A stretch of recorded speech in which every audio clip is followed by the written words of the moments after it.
Hello guys, welcome to Rahul study classes. तो हम लोग देख रहे हैं क्या बेसिक इलेक्ट्रिकल इंजीनियरिंग का एसी सर्किट पार्ट 5। तो एसी सर्किट में हम लोग ने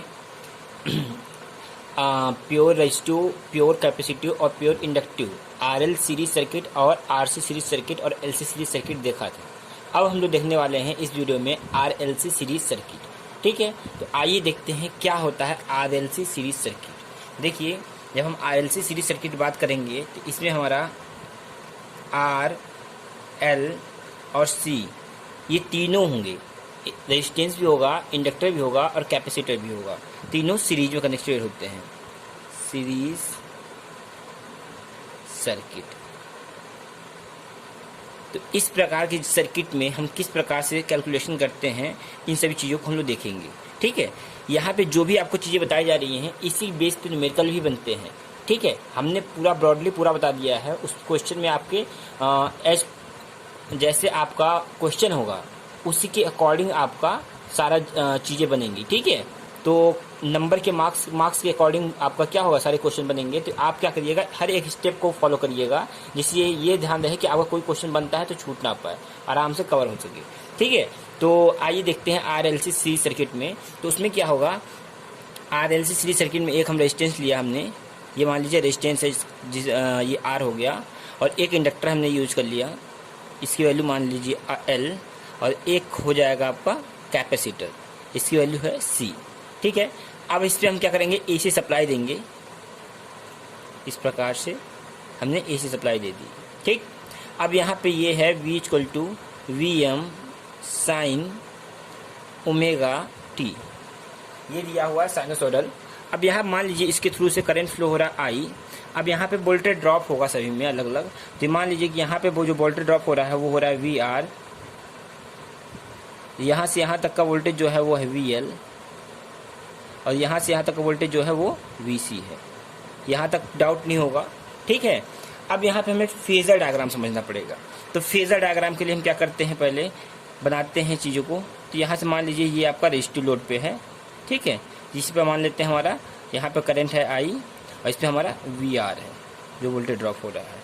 इसमें यहाँ पे क्या हो जाएगा, ये हो जाएगा आपका VC कैपेसिटिव, और यहाँ पे हो जाएगा आपका, हमने दिखा दिया इंडक्टिव लोड की वजह से जो वोल्टेज आ रहा है वो कुछ यहाँ पे हो जाएगा ऐसे, ये हो जाएगा VL। ठीक है, यहाँ से यहाँ तक का जो वोल्टेज होगा वो कितना होगा, VL होगा, ध्यान रखिएगा। इतनी चीज़ें हो गई, लेकिन चूंकि हम क्या कर लेते हैं, बताते हैं VL is greater than VC। मतलब मान लिया हमने कि जो आपका इंडक्टिव वोल्टेज है वो कैपेसिटिव वोल्टेज से अधिक है। ठीक है ना, हम यहाँ पे हमने एक कंडीशन लेके चलते हैं तो ये आराम से सॉल्व होगा। अब मान लो कि अगर ये कम है, ये ज़्यादा है, तो क्या होगा, VL में से VC घट जाएगा, तो जो वैल्यू आएगी कुछ यहाँ होगी। यहाँ तक की जो वैल्यू मान लो ये VC है, ये VC है। ठीक है, इस पॉइंट तक का, तो यहाँ की जो वैल्यू है क्या होगा, तो VL में से हमने जो घटाया VC को, वो वैल्यू मिलेगी, उसे हम कहेंगे यहाँ VL - VC। ठीक है, ये वैल्यू मिली। तो यहाँ तक आपको समझ में आया होगा फेजर डायग्राम में। अब जो रिजल्टेंट हमें मिल रहा है यहाँ से, और इन दोनों के बीच में जो मिलेगा वो हमारा फेजर बनेगा। यहाँ पर रिजल्टेंट मिलेगा, ये चीज़ फाइनल वोल्टेज हमें क्या मिलेगा, V मिलेगा यहाँ पर, ये है आपका V। ठीक, और यहाँ पे जो यह मिल रहा है हमें ये फेज, ये फाई हो जाएगा फेज एंगल।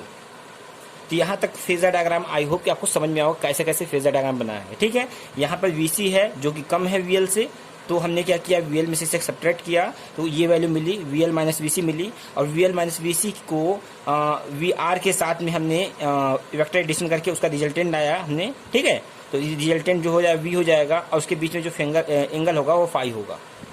ठीक, अब हम क्या करेंगे, यहाँ से पहले हमने वोल्टेज ड्रॉप देख लेना है, तो सबका वोल्टेज ड्रॉप देख लेते हैं। वोल्टेज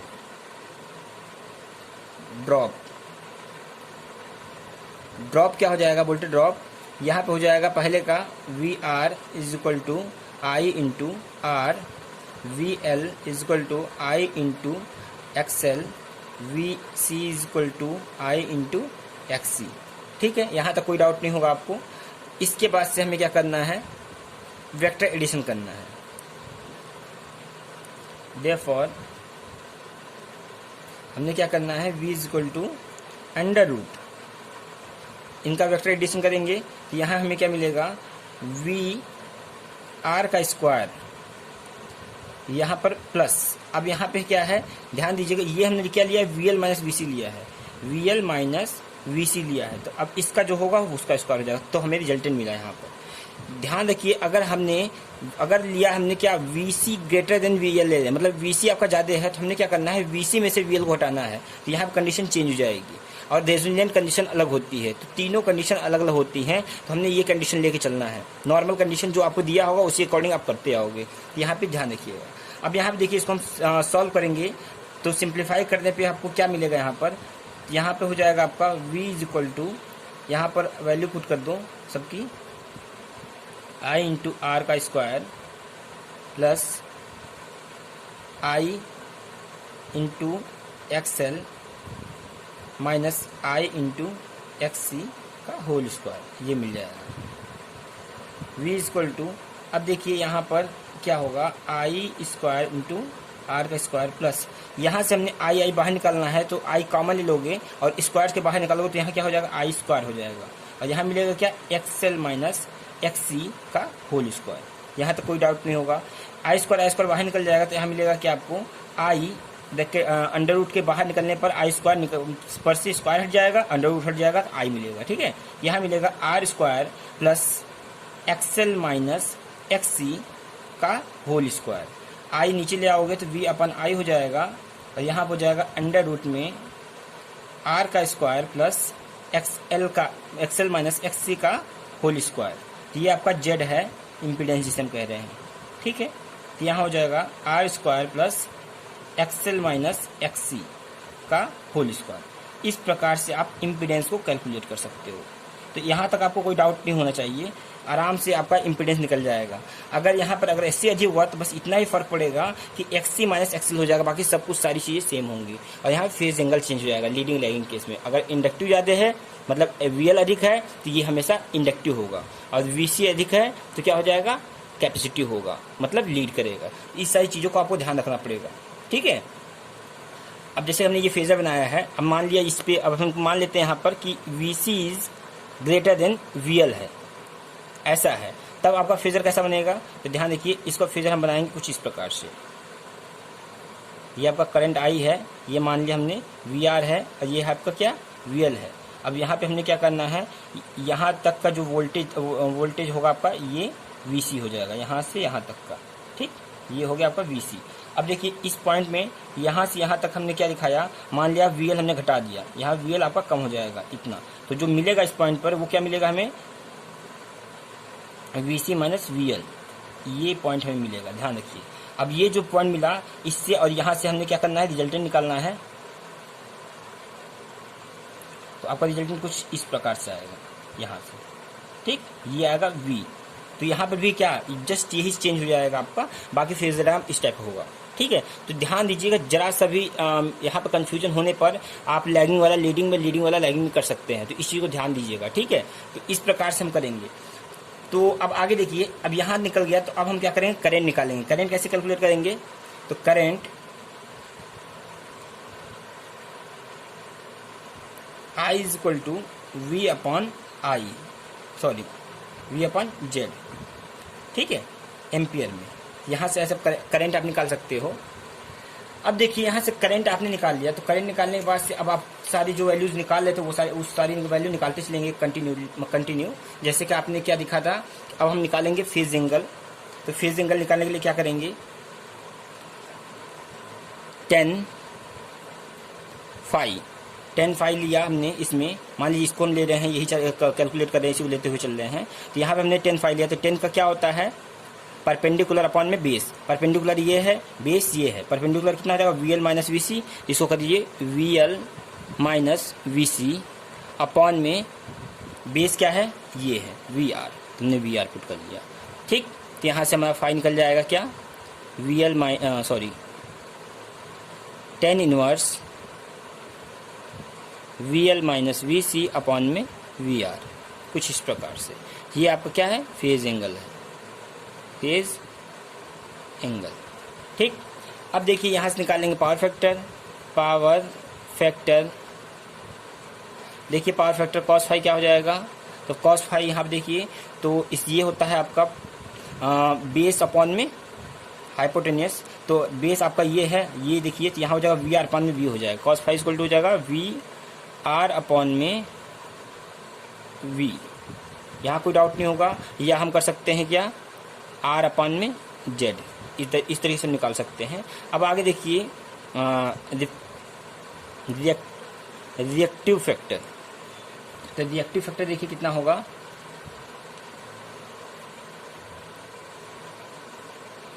ये हो जाएगा sine phi is equal to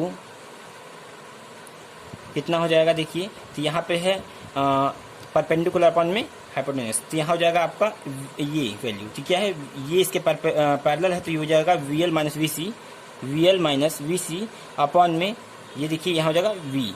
इस प्रकार से आप फैक्टर्स निकाल सकते हो। फिर active power same process, P is equal to V into I into cos phi, जहाँ वी आई क्या है आपका आरएमएस वैल्यू है वाट में। फिर इसके बाद रिएक्टिव पावर,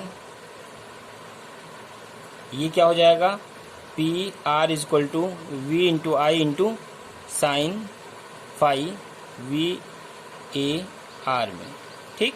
और उसके बाद से apparent power S equal to क्या हो जाएगा वी इंटू आई, ये हो जाएगा आपका वोल्ट एम्पियर में। इस तरीके से आप कैलकुलेट करके निकाल सकते हो। तो यहाँ तक आपको सारी चीज़ निकल जाएंगी, ठीक। अब बाकी आप अपना फॉर्मूला ये लगा सकते हो, under root P square plus P R का होल स्क्वायर, यहाँ से भी आप निकाल सकते हो। तो ये सारी चीज़ें हैं। तो यहाँ पे हमने R L C series circuit देखा। चलिए अब आगे देखते हैं हम लोग, आइए देख लेते हैं हम लोग कि यहाँ पर जो हम लोग पावर देख रहे थे, एक्टिव पावर और अपरेंट पावर, एक्टिव पावर और रिएक्टिव पावर और अपरेंट पावर, ये तीन हम लोग ये सारी चीज़ें देख रहे थे। इसको हम लोग ट्रेंगुलर फॉर्म में देखते हैं। जैसे कि हम यहाँ क्या कर रहे थे, निकाल रहे थे एस इक्वल टू कर रहे थे क्या, पी का स्क्वायर प्लस पी आर या आर का स्क्वायर, ऐसे कर लेते हैं। रिएक्टिव पावर के लिए आर दिखा देते हैं। तो इस प्रकार से हम निकाल लेते हैं कि ये आपका पाइथागोरस प्रमेय के थ्रू से भी सॉल्व हो सकता है। जैसे कि हम ट्रेंगुलर फॉर्म में इसको हम देखते हैं तो क्या होता है, देखिए ये मान लीजिए ट्रेंगल है, ठीक, कुछ इस प्रकार से है। देखिए तो इसमें होता क्या है, जो आपका ये पार्ट जो होता है इसे हम कहते हैं अपरेंट पावर, ये आपका अपरेंट पावर है एस, ठीक। ये जो है आपका ये वाला पार्ट है वो क्या है, ये आपका अपरेंट पावर हो गया। और ये जो पार्ट है आपका एक्टिव पावर होता है, इसे हम पी कहते हैं। और ये आपका आर हो जाता है रिएक्टिव पावर, ठीक है।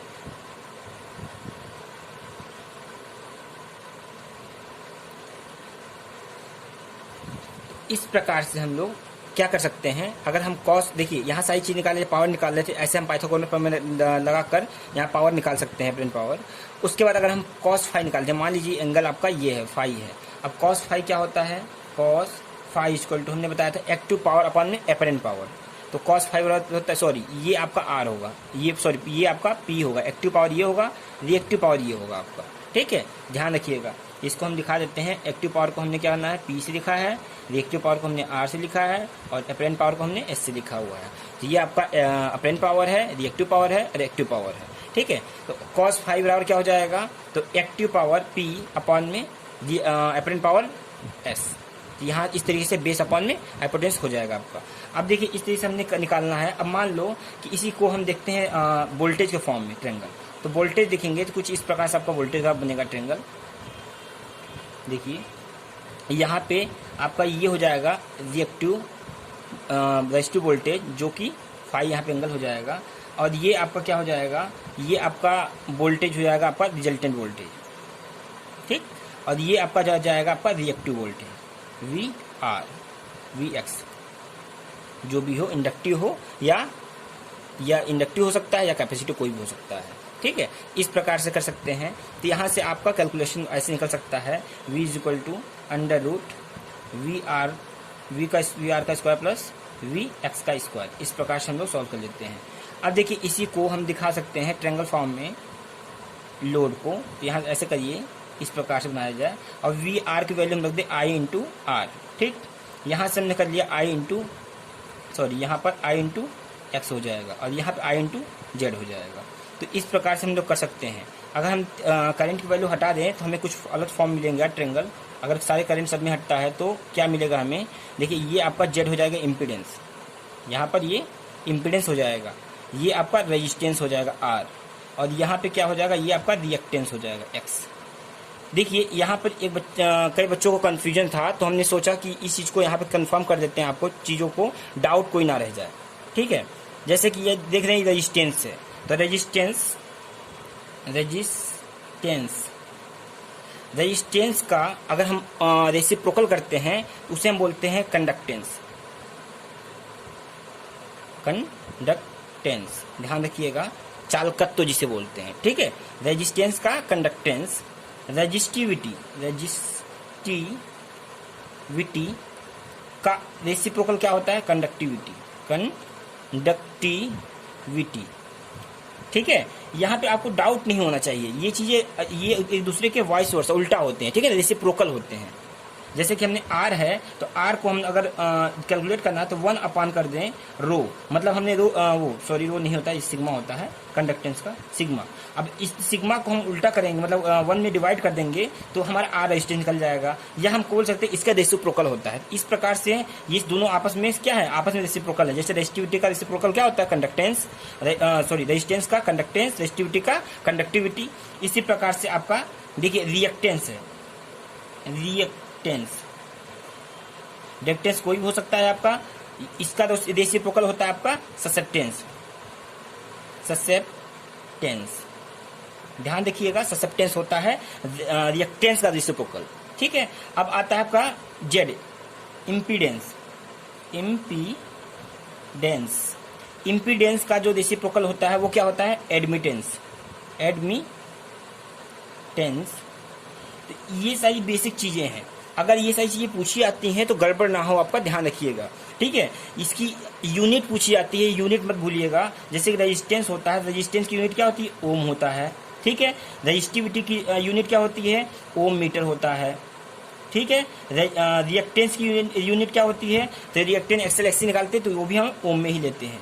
ठीक है, और यहाँ पर आपका इम्पीडेंस होता है, तो इम्पीडेंस की यूनिट क्या लेते हैं, तो इम्पीडेंस भी ओम में लेते हैं। ध्यान रखिएगा, यहाँ पे अक्सर करके ये क्वेश्चन जरूर पूछता है कंडक्टेंस की यूनिट और कंडक्टिविटी की, तो ये ध्यान रखिएगा। तो इसका रेसिप्रोकल हो जाएगा, ये महो हो जाएगा, महो बोल सकते हैं या साइमन बोल सकते हैं। रेजिस्टिविटी का यूनिट क्या हो जाएगा अपोजिट, तो ये होता है देखिए महो पर मीटर, या हम बोल सकते हैं साइमन पर मीटर। ठीक है, तो इस प्रकार से इसके अपोजिट क्या है आपके, आप निकाल सकते हो। ठीक है, इसके रेसिप्रोकल निकाल सकते हो। तो यहाँ पे रेसिप्रोकल में आपके एनालॉजी में क्वेश्चन बन जाते हैं, तो ये चीजें ध्यान दीजिएगा, आपके ऑब्जेक्टिव क्वेश्चन अक्सर बनते हैं। ठीक है, अब आगे बात करते हैं हम लोग, तो देखते हैं हम लोग रेजोनेंस की कंडीशन।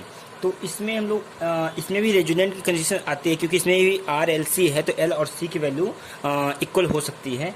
तो हमने बात कर ली थी इससे पहले कि अगर एल आपका अधिक है तो वहाँ पर और सी कम है तो क्या होगा, V L is greater than V C हो जाता है, तो वहाँ के केस अलग हो जा रहा था, और V C is greater than V L हो रहा था तो वहाँ केस अलग हो जा रहा था। ठीक है, तो उसके लिए आपको समझाया।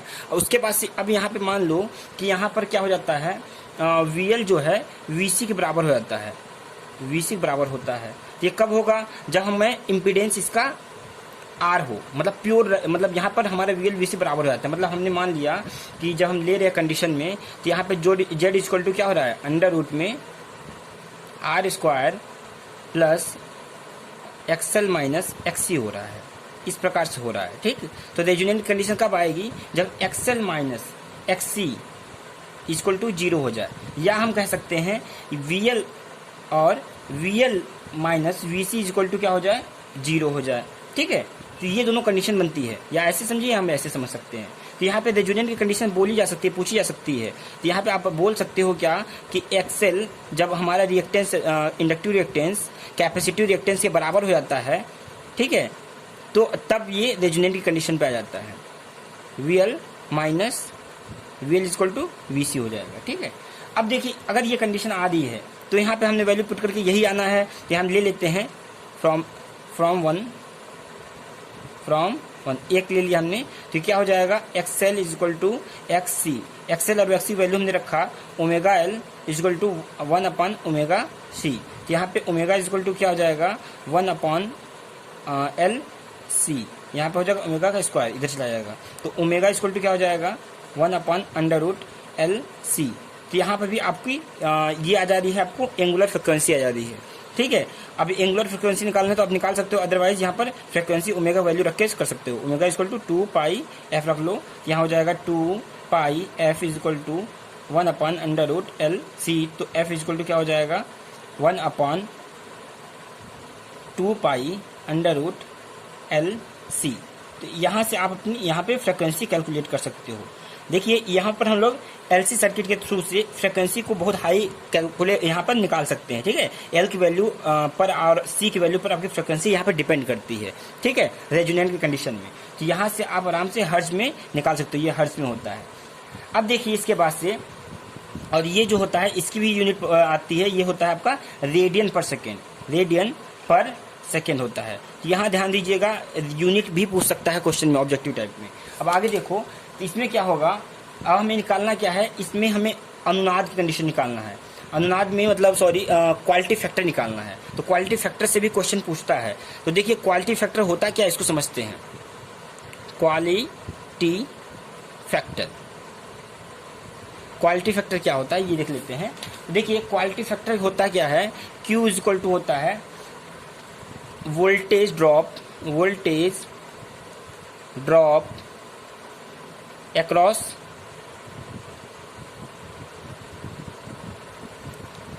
L और C। मतलब या L या C के क्रॉस में क्या होगा, वोल्टेज ड्रॉप होना पता होना चाहिए हमें, और अपॉन में अप्लाइड वोल्टेज जो हमने दिया है। तो ऐसे करके हम क्वालिटी फैक्टर निकाल सकते हैं।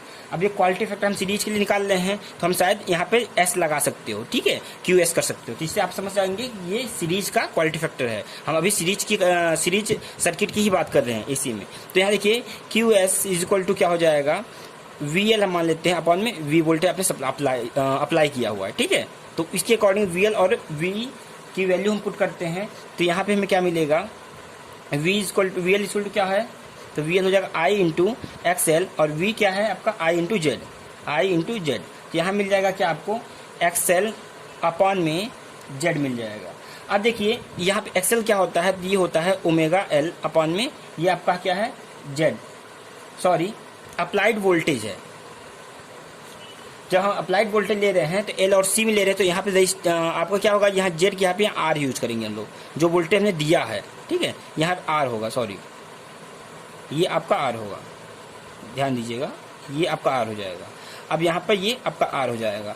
अब ओमेगा की वैल्यू हम पुट कर सकते हैं। तो ओमेगा की वैल्यू क्या होती है, यहाँ देखिए ओमेगा होता है, ओमेगा इक्वल टू होता है 2 पाई f होता है। तो यहाँ पे हम या तो हम करें ओमेगा की वैल्यू हम पुट करके सॉल्व करें, या हम यहाँ से उठा के इस वैल्यू को यहाँ पुट कर सकते हैं। जैसे मान लो ये आपका क्या है, इक्वेशन नंबर 2 है, तो फ्रॉम टू 2 से हमने के लिए लिया, तो क्या हो जाएगा, QS इक्वल टू हो जाएगा L upon R into 1 upon under root LC, ठीक है।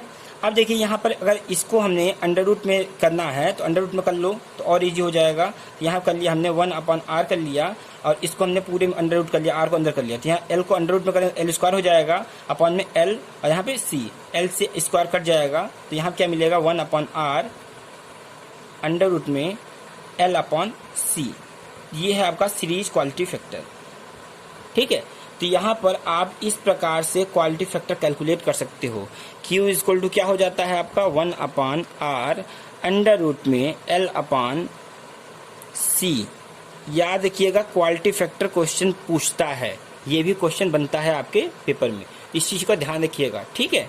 अब देखेंगे हम लोग पैरेलल जो होते हैं सर्किट, RLC सर्किट होते हैं, उनमें सारी चीज़ें देखते हैं, ये चीज़ कैसे कैलकुलेट की जाती है, और क्वालिटी फैक्टर उसमें कैसे कैलकुलेट किया जाता है, वो सारी चीज़ें देखते हैं। तो आइए देखते हैं। तो देखते हैं हम लोग क्या, RLC parallel circuit, RLC parallel circuit. अब देखिए इसमें RLC पैरेलल सर्किट में क्या होगा, तो इसमें हमें जितने भी जो आर एल सी हैं सबको हम पैरेलल में लेंगे। तो मान लीजिए एक रेजिस्टेंस हमने लिया, वो आपका आर हो गया, उसके बाद से हमने दूसरा रेजिस्टेंस दूसरा ले लिया इंडक्टर सेकंड में, और इसकी वैल्यू हमने रख लिया एल, और यहाँ पे अगली वैल्यू है हमने रख लिया कैपेसिटर। तीनों को हमने क्या किया, पैरेलल में कर लिया। पैरेलल और सीरीज कंडीशन जो होती है हमने आपको समझाई हुई है, तो आप जाके वीडियो में देखिएगा, ठीक है। और अब इसमें हमने क्या कर दिया, एसी सप्लाई दे दिया। अब देखिए पैरेलल कंडीशन में होता क्या है कि जो हम वोल्टेज अप्लाई करते हैं, तो अगर वो पैरेलल में है तो उसमें पैरेलल में वोल्टेज सब में समान होता है। ये आपको बताया जा चुका है कई बार, साइन ओमेगा टी। अब यहाँ पे क्या हुआ, यहाँ पे जो वोल्टेज होगा वही वोल्टेज यहाँ पर भी होगा, इसके क्रॉस भी होगा, इसके क्रॉस भी होगा, इसके क्रॉस भी होगा। ये आपका सी है। तो अब देखिए यहाँ पे क्या होता है कि पैरेलल में कंडीशन में करंट डिवाइड होता है और सीरीज कंडीशन में वोल्टेज डिवाइड होता है। तो यहाँ पे क्या होगा, अगर हम करंट यहाँ जा रहा आई, ये करंट बढ़ जाएगा, यहाँ पे आ जाएगा आई सी, यहाँ करंट हो जाएगा आई एल, और यहाँ हो जाएगा आई आर। तो तीनों के केस में अलग अलग करंट बढ़ जाएगा। अगर करंट बढ़ रहा है तो यहाँ पे हम पहले करंट तीनों में निकाल लेते हैं अलग अलग। तो यहाँ पे आई आर क्या हो जाएगा, तो I R is equal to हो जाएगा वी अपॉन आर एम्पियर में, ठीक। इसके बाद निकालेंगे I L is equal to क्या हो जाएगा, तो वी अपॉन में एक्सएल एम्पियर में निकाल लेंगे, और I C is equal to हो जाएगा V upon X C ampere में। तो यहाँ ध्यान रखिएगा, इस प्रकार से हम पहले करंट निकालेंगे सेपरेटली। अब यहाँ पे हम क्या कर सकते हैं, इनका परिणामी जो होता है रिजल्टेंट करंट होता है वो निकालते हैं। तो रिजल्टेंट करंट निकालते हैं, करंट क्या हो जाएगा, I इज इक्वल टू हो जाएगा, I is equal to under root में आई आर का square plus I L minus I C, कुछ इस प्रकार से जैसे हमने उसमें किया था इसका स्क्वायर, जैसे उसमें हमने निकाला था उसी प्रकार से यहाँ निकालेंगे। तो इसको हमें समझना है तो पहले हमें इसका वेक्टर समझना पड़ेगा। वेक्टर डायग्राम समझिए पहले। तो वेक्टर डायग्राम में क्या होगा, चलिए बनाते हैं। ये हमने लाइन लिया और यहाँ हमने दिखा दिया क्या, वोल्टेज वाला फॉर्म, ये आपका V है, ठीक, जो हमने अप्लाइड वोल्टेज है। अब यहाँ पे देखिए, यहाँ पे करंट कुछ आएगा आई आर, यहाँ पर आई आर करंट होगा, आई आर जो रेजिस्टिव लोड पे है। अब एक केस आएगा यहाँ पर, मान लो कि ऊपर की तरफ हमारा करंट है। अब करंट आपस में देखेंगे तो यहाँ पे आ जाएगा आई सी, ये आपका आई सी हो जाएगा, जो कि यहाँ से यहाँ तक का है।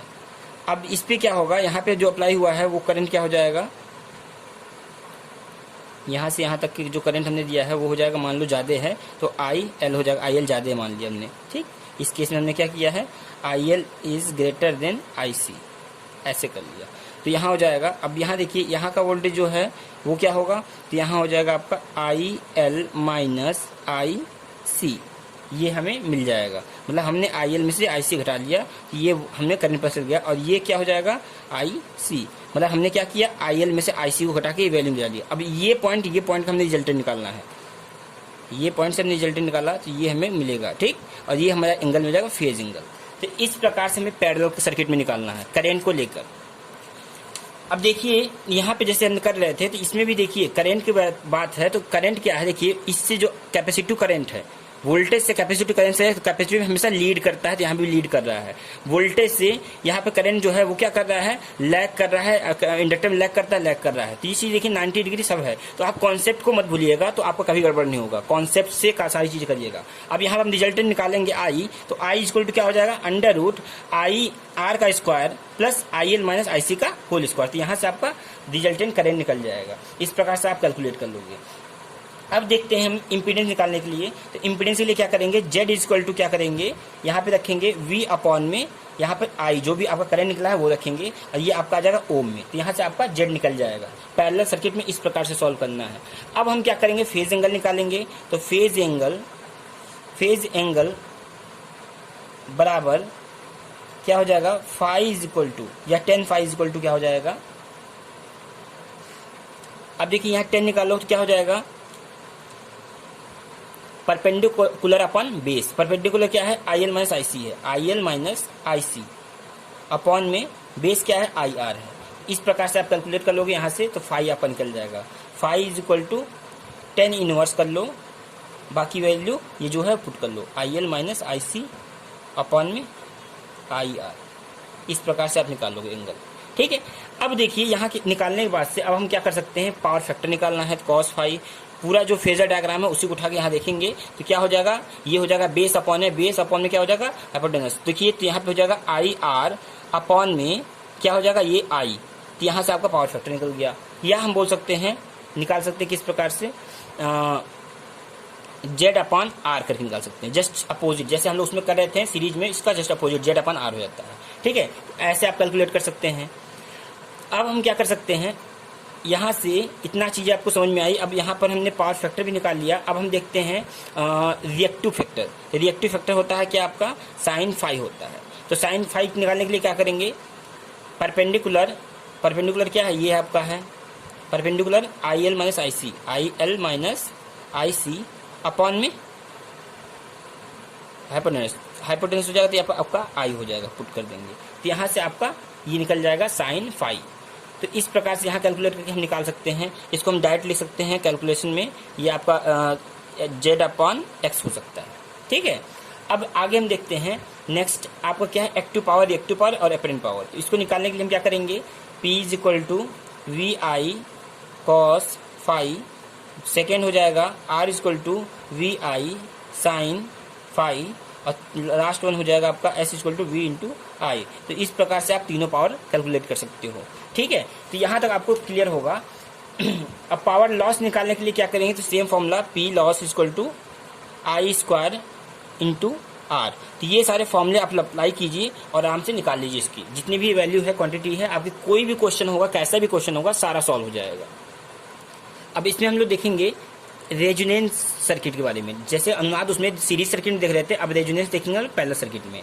रेजोनेंस अनुनाद in parallel circuit, AC parallel circuit, circuit. ठीक, अब देखते हैं इसमें क्या होगा। तो इसमें भी वही कंडीशन होगा। इसमें होगा क्या कि आपका जो करंट है आईएल और आईसी जो हम ले रहे हैं, डिफरेंस ले रहे हैं, कैपेसिटिव करंट और कैपेसिटिव करंट और इंडक्टिव करंट, उसका डिफरेंस जो होना चाहिए आईएल माइनस आईसी जो होना चाहिए वो क्या हो, जीरो होना चाहिए। ठीक है, जब ये बराबर होगा तब ये जीरो हो जाएगा। इस कंडीशन में ये अनुनाद की कंडीशन में होगा। जब ऐसा होता है, मतलब ये इक्वल होता है, तो हम क्या कर सकते हैं, इसको पक्षांतर कर लेते हैं। तो रेजोनेंस कंडीशन, तो यहाँ हो जाएगा आई एल इक्वल टू आई सी हो जाएगा। अब यहाँ पे क्या है, आई एल और आई सी की वैल्यू पुट कर सकते हैं। तो आई वी अपॉन में क्या हो जाएगा, एक्सएल हो जाएगा। यहाँ पुट करेंगे तो वी अपॉन में आपका एक्स सी हो जाएगा। ऐसे कर सकते हैं।